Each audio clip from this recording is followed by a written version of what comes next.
A win that we, practically campaigned for yesterday. We put a high level of importance on it, much more than we normally would do for any given game. And it wasn't so much, for me, it wasn't so much about the result. It was about the performance. And the performance, I thought, was, maybe even better than the result. And that's saying a lot because the result was a 35-point win. But it wasn't so much about that. It was situational. And that's what I would describe, if I was to put a word on last night's win and what that provides for me, the fan, the rest of the way: comfort. Comfortability in the idea that we're not talking out of our rear end. I really don't. I spent most of the year not knowing. I don't know. We might be talking out of our rear end, or out of our emotion, or out of our love and respect for Steph Curry and some of the other particulars with this group: Clay, Draymond, Steve Kerr, the whole thing. We believe in this outfit. We know how effective they've been, how smart they are, and how dedicated they are to winning basketball. And so we've looked at this team all year long and gone, oh boy, if they could just, break in, if they could get in, they'll be the team that no one wants to face. Yeah, that's all fun, and it was all true. But, where's your belief that they could actually mess around with somebody good, knowing that they haven't really served a good team all year? And so it was like, man, I woke up yesterday and I really kind of dove in. Where are the Bucks? Where are they health-wise? Where are they in their season? What did they do 2 nights ago? What did the Warriors do a few nights ago? What does this all look like in terms of the specifics of this game? And I came to the conclusion that it's like, if you're good, you're going to be good tonight. You're going to be good tonight. Yeah. And they really, really were. And so that, I think, as a Warrior fan, that felt great. And I think you come out of last night's win with just that, as good of a feeling as you've had all year long. And you should. And that's exactly the way you described it yesterday. And that's kind of how it felt coming out of that game. And you go into halftime and you're up 20, and it felt like, all right, this is what we were expecting. You were hoping for a good first half effort against a solid, if not great team, and you got it. And then you come out in the third quarter and you saw that thing starting to slip away, and it gets all the way down to 6, and you did have that feeling of, here we go again. At least I did. Totally. I think I tweeted that. Yeah. I think I wrote, here we go again, #DubNation. Yeah. I was a little bit behind because that's right in the bedtime window. Oh, for crying out loud. So I pause it, but when I pause it, I stay off of Twitter because I don't want to have the info filter in. So you pause it, you go upstairs, and you do the bedtime routine, which, I'm on bath duty, and then you got to get her all diapered and put the sleep sack on and then pass it off for story time to mommy. And you go back in, it's like, all right, they're up 20 at the half. And you start to watch the third quarter, and it's like, oh no. And then it gets to 6, and then they found their way to balloon it back up. Block dunk from TJD, following an earlier dunk, and it's like, now it's back to 12 and back to 14. All right, this is something we haven't seen this year against any team, let alone a good team. So you're right about that being a bit of a comfort win, and it does make all of us feel like, okay, if they play like that, if that's the Warrior team, fully healthy, rested, at home, good players playing great, role players playing well in their role, if that's the team you're going to get, you can start to, again, dream a little dream about what might be. And I also, again, this sounds so simple, and maybe it is a simplistic point. I don't know, but I just think you got to be awesome at home. Right. I think every great team I've ever known is just awesome at home. And the Warriors came into last night 16-15 at home, and I'm like, sort of snuck up on me. I'm like, what is that? What's happening here? Why are the Warriors not more effective at home? So this was a game where it was like, and you heard Klay Thompson say it on the court right after the game. He's like, it was time for us to come home and protect this court. And so that was great to hear, because they do. They need to be a much, much more dominant team when they're inside Chase Center. All right, you and I also talked out rotation stuff. We talked out TJD.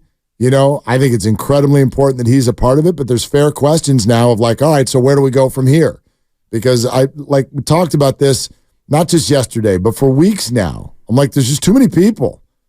And so Oh, the Warriors are all healthy. They're at full strength. Okay, is that a good thing? Because there's too many people. Right. Is Kuminga going to go to Shams again? Right? Are we going to have to talk about Moses Moody when Steve Kerr comes on Friday? Is he going to bring up math? Like, how's this all going to work? And so the answer last night was essentially no Dario Saric and very, very little Kevon Looney, but it's still a big rotation because Moody's in it and TJD was amazing. So where does it go from here? Here's what Steve Kerr said about that. It'll more than likely be 10.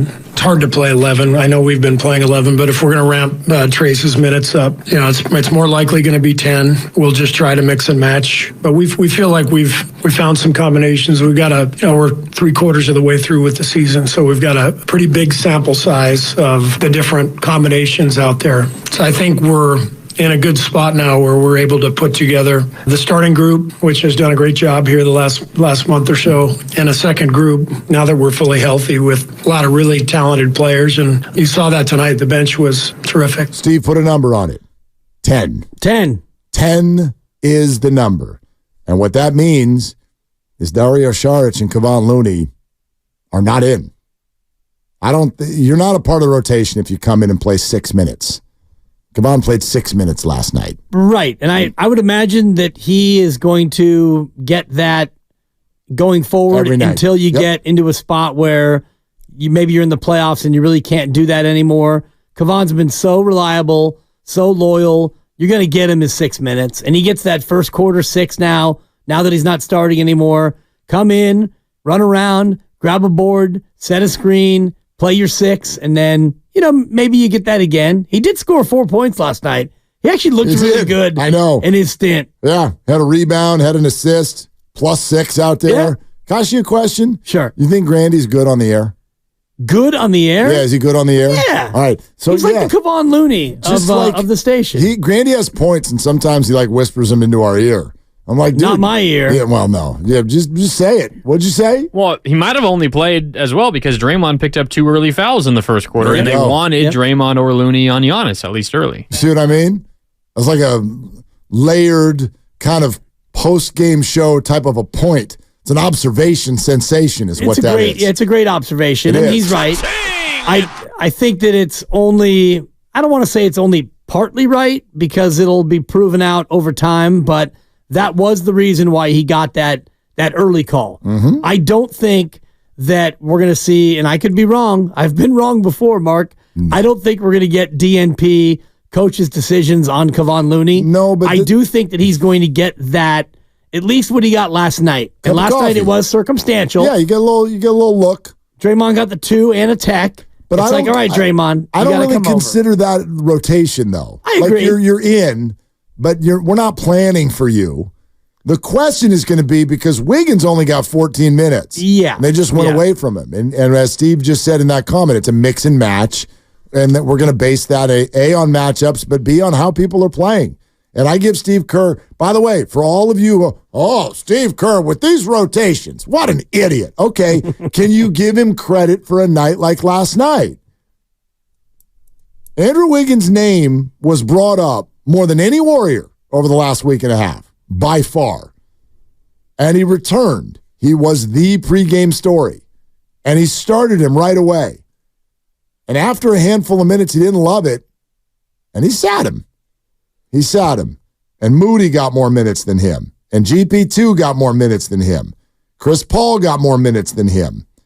And Trace Jackson Davis got more minutes than him. So that was what felt like a situational awareness. So would you agree with this, Dibs? Like, if he's going to go 10 deep, it is often going to be 10, but it might morph in-game into 9. In other words, we're going to start with 10 and find out which one of you isn't really here tonight. Right. And that person, again, Warriors survivor, you've been voted off the island. Andrew Wiggins got voted off the island last night. Yeah, he got put back on the bench. It's been 10 days. You missed 4 games, and you came out, and you weren't playing great. And it was a big game. Not a must-win, but a trust win, as we discussed yesterday. And so you saw what you saw from Andrew, not only in one stint, but in his second stint as well. And it was, okay, Andrew, that, it's not like you're being punished. We're just going to play. No. We're going to play players who are more engaged and are playing better. And last night, it was Moses Moody. And TJD got the minutes at center.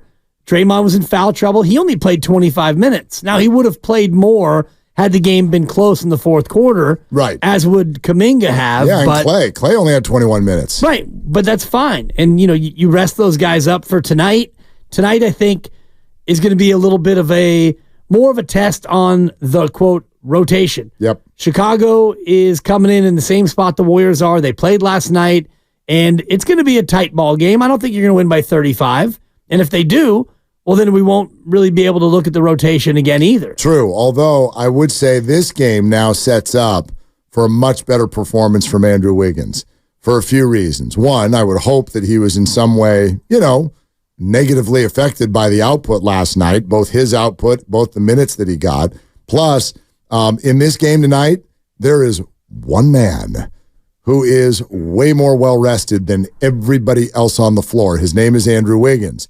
And I would, if I were Draymond Green or Steve Kerr, I would make sure that Andrew is keenly aware of that tonight pregame. Hey, Andrew, last night, 14 minutes, you scored 3 points. Okay? Tonight, see that guy over there? His name's Kobe. Not that Kobe, but he's a different Kobe. He's pretty good. He's exhausted. See that guy over there? That's DeMar. He played 38 minutes last night. See this dude over here? That's Steph Curry. He's 35 years old. Okay? Almost 36. And he scored almost a 30-burger last night in an NBA game. You, my friend, though I get it, not mentally, you have an opportunity to be a physical freak in this game. You physically should be able to move at a pace that's different than just about everyone in the game. Have that be your mind. I'm not saying it'll happen and he'll score 30, but have that be your mindset when you start the game. You have an advantage tonight over everybody else on this floor. So take that out there to the game. And you know what'll happen if you do that, Dibs. Oh, he'll respond. He'll score 2 in the first quarter. I can't help but smile listening to your Andrew Wiggins pep talk because, how many pep talks do you think he's been given? I didn't say it will work, but I would try. No, but it's just hilarious. What you're saying is not wrong. It's actually 100% accurate, but you're trying to pep talk a guy who's in his 11th year in the association, former number 1 overall, and we got to pep talk him into playing hard.